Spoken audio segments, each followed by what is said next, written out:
Canal Brasil Pátria do Evangelho, 43ª palestra.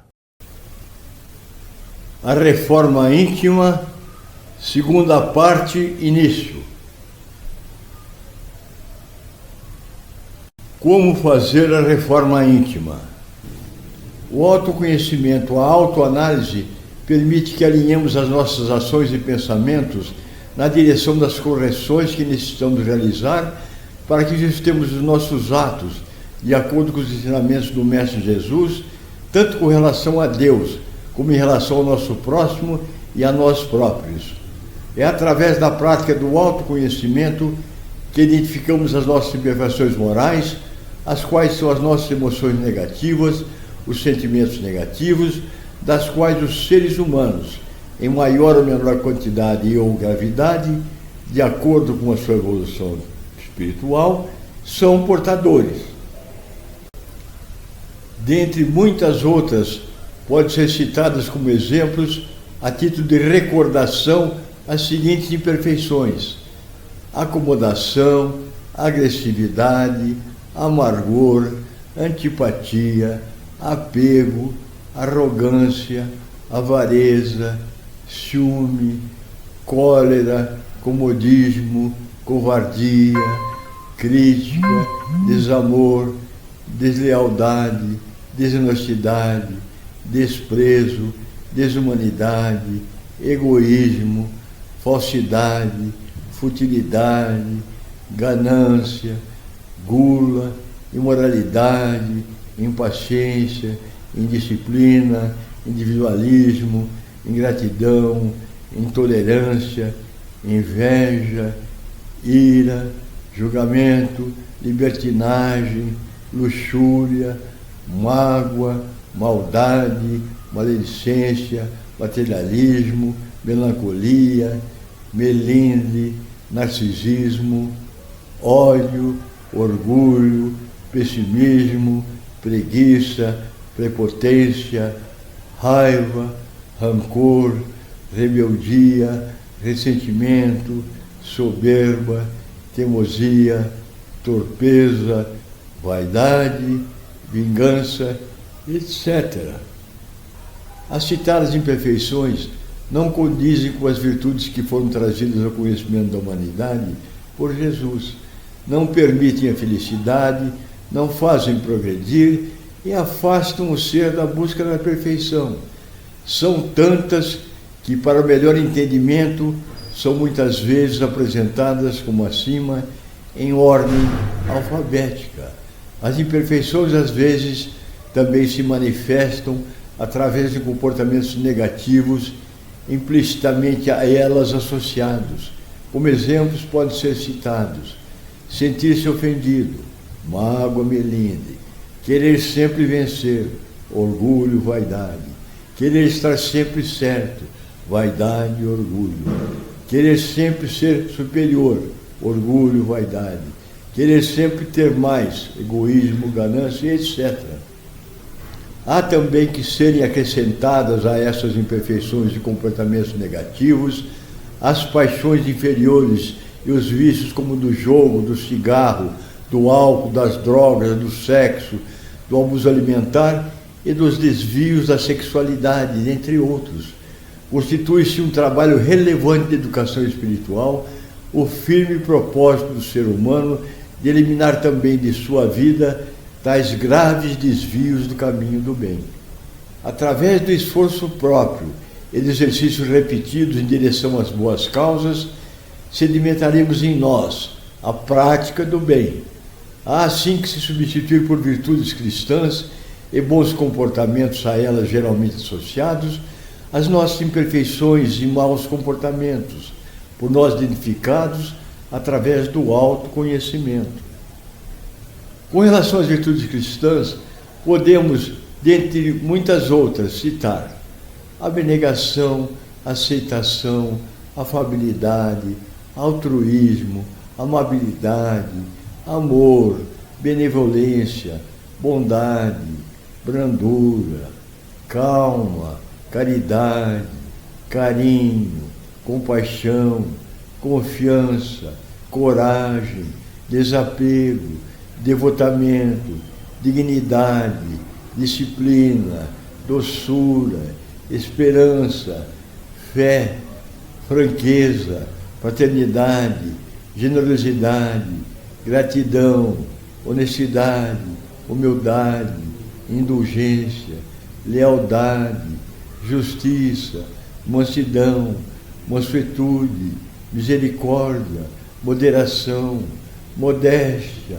otimismo, pureza, paciência, paz, perseverança, piedade, prudência, resignação, respeito, responsabilidade, sabedoria, serenidade, simpatia, sinceridade, solidariedade, temperança, ternura, tolerância, etc.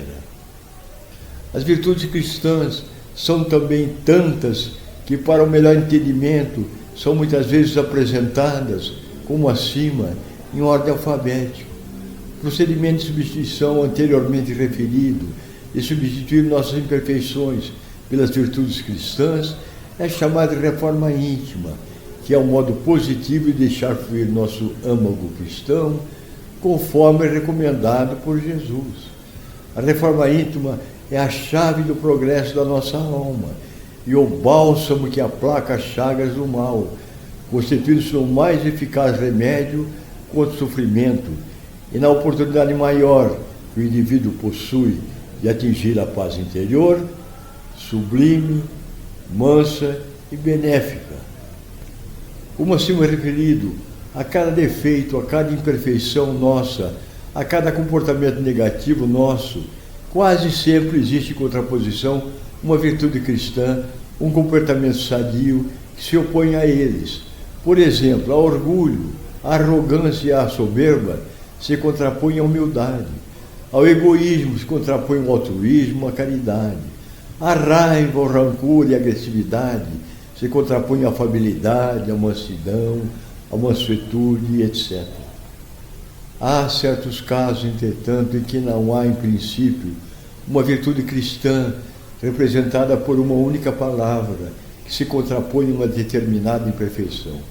Um exemplo desse caso seria o do julgamento, que não tem uma palavra que represente uma virtude cristã que se lhe contraponha. O que se lhe contrapõe seria a expressão não julgamento. Nesse caso, o indivíduo, para proceder à reforma íntima, no que diz respeito a esta imperfeição, deverá buscar passo a passo ir se libertando da mesma até atingir o estágio de nunca mais julgar as pessoas, o que costuma ser uma tarefa muito difícil. Às vezes, o inverso também ocorre. Existe a virtude representada por uma palavra, mas a respectiva imperfeição não tem uma única palavra que, em princípio, a represente. É o caso, por exemplo, da virtude aceitação. A ela se contraporia a expressão não aceitação. Devemos, então, não praticar a não aceitação, mas sim a aceitação, que não é, entretanto, um objetivo fácil de ser atingido. Daí a necessidade da perseverança, sem jamais desistir de atingir tal objetivo. Contribui muito para a prática da reforma íntima estudar o Evangelho de Jesus, ouvir sugestões de pessoas experientes, assistir conferências, ler artigos e livros referentes a esse assunto, que possam nos levar a nos conhecermos ainda mais e assim nos auxiliar na identificação das imperfeições e dos maus comportamentos que nos afetam em cada situação da vida e aprender aos poucos a prática das virtudes e dos bons comportamentos que irão substituí-los. Como temos tentado demonstrar ao longo desse trabalho, a reforma íntima não é de fácil realização, dependendo da existência de muita vontade, muita paciência, muita perseverança e a busca contínua do atingimento desse objetivo, o que geralmente não ocorre de imediato, ou seja, no estalar de dedos. Como o ser humano é, na atualidade, muito imediatista, há uma grande tendência a haver desistências, algumas no início da prática da reforma íntima e outras em vários estágios ao longo do caminho. Muitos retornam logo, outros demoram a retornar. Todos, entretanto, uns mais rapidamente, outros nem tanto, um dia com certeza retornarão à sua prática. O tempo para as mudanças. O tempo não importa, o que importa é o esforço contínuo que se faz para atingir a transformação íntima. Deve haver uma persistência de propósito e a essa persistência, essa perseverança, chamamos esforço, que é o que Deus espera de cada um de nós, já que a perfeição é de dificílimo atingimento. A referência do esforço é nesse sentido, continuidade, persistência, perseverança, frente às dificuldades. Mesmo que no dia a dia dê a impressão de que não houve nenhuma mudança, não se deve desanimar nem abandonar o propósito da transformação, por mais difícil que pareça. E sejamos certos que, com esforço nosso, um dia a mesma acontecerá. As quedas e sua importância. Um ponto importante é que precisamos ter em conta as quedas, com as recaídas que com certeza iremos sofrer ao longo de nossas vidas, até que cresçamos espiritualmente, já que afinal somos como crianças aprendendo a andar, e são as quedas que fortalecem nossa vontade e nos ensinam a ter persistência. Através das quedas aprendemos mais sobre nós mesmos e podemos aperfeiçoar o modo de evitá-las. Mas se caímos porque nos falta vontade de acertar, estaremos no caminho descendente de queda. Em queda, nos enfraqueceremos. A criança aprende a andar porque está determinada a fazê-lo. Então, não desanimemos nunca. Levantemo-nos logo e sigamos em frente com tranquilidade, sem nos martirizarmos com conhecimento de causa, na firme determinação de não mais errarmos. A reforma íntima e dificuldades. Devemos fazer a reforma íntima ou não? Essa indagação muitas pessoas fazem a fim de avaliar a utilidade da complexa tarefa que imaginam ser a realização da reforma íntima. Uma vez tendo a pessoa se imbuído da força de vontade necessária, um dos primeiros problemas a ser enfrentado é que muitas pessoas nunca praticaram o autoconhecimento, mesmo conhecendo sua importância na vida do ser humano, ou muitas vezes, pelo fato de nunca terem ouvido falar dele, desconhecendo assim sua importância para seu autoaperfeiçoamento ético e moral.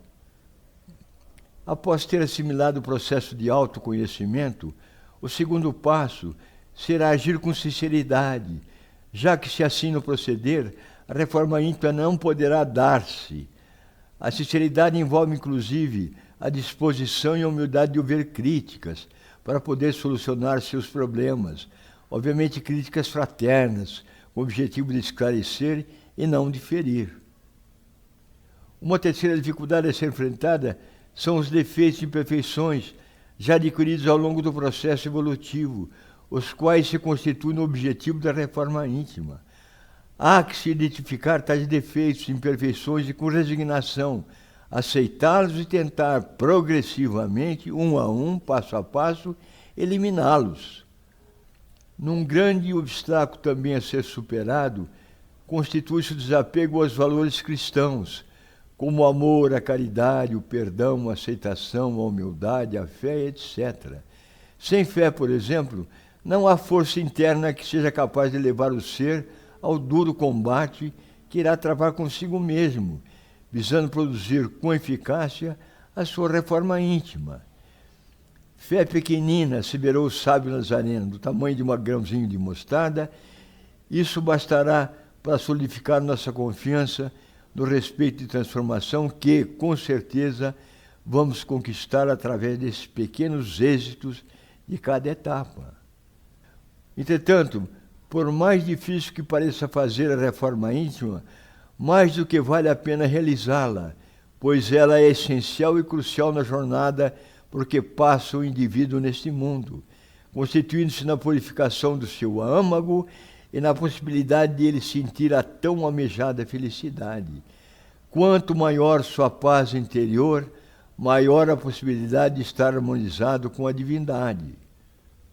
Quanto maiores forem os seus distúrbios psicológicos, ou as perturbações psicossomáticas, maiores e crescentes lhe serão as influências negativas do plano inferior da vida. O equilíbrio é indispensável para que o ser, devedor que é por natureza, enfrente os obstáculos da sua trilha neste planeta e seja bem-sucedido na oportunidade que lhe é oferecida pelo Criador.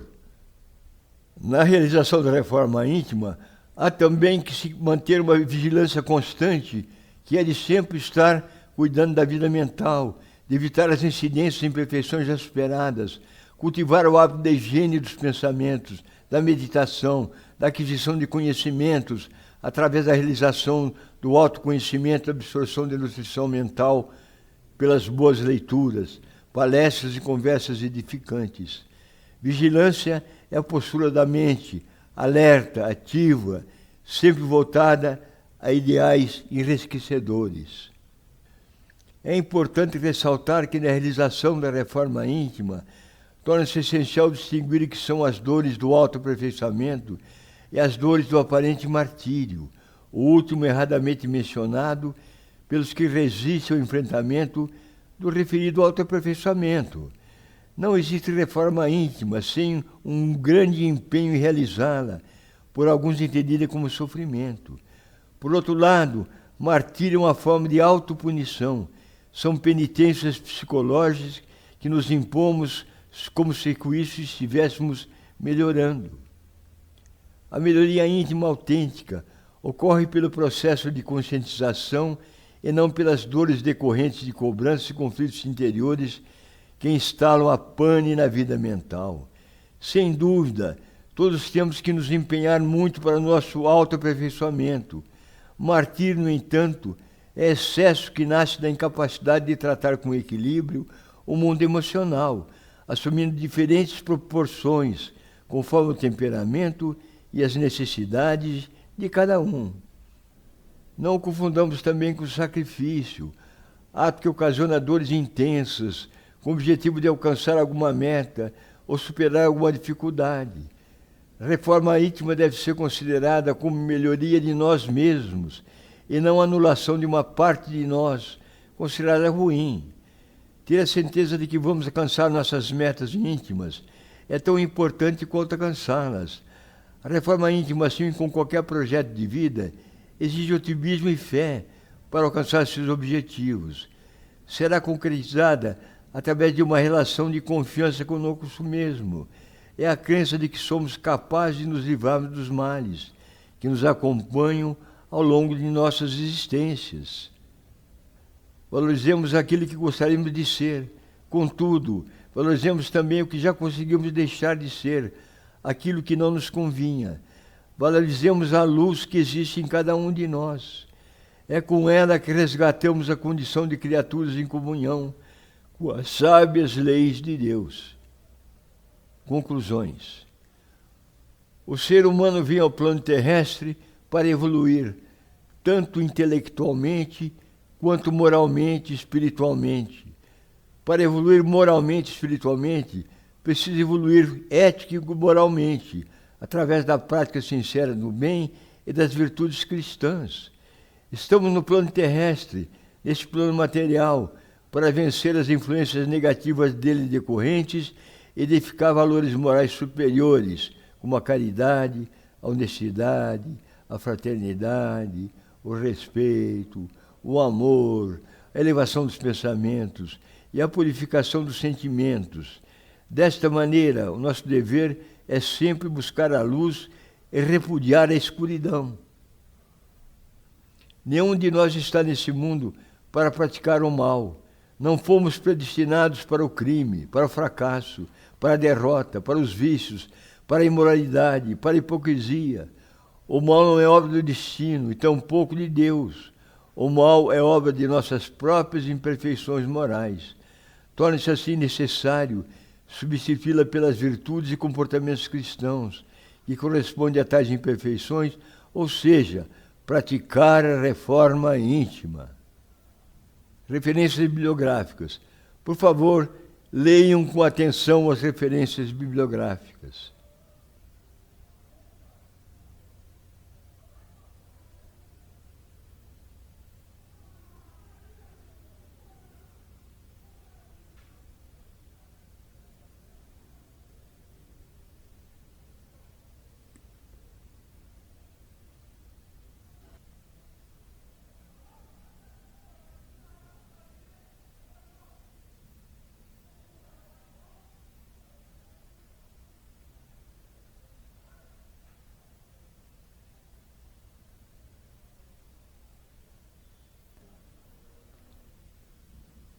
é o fim desta palestra. Se você gostou desse vídeo, nos ajude dando um like ou clicando na mãozinha positiva.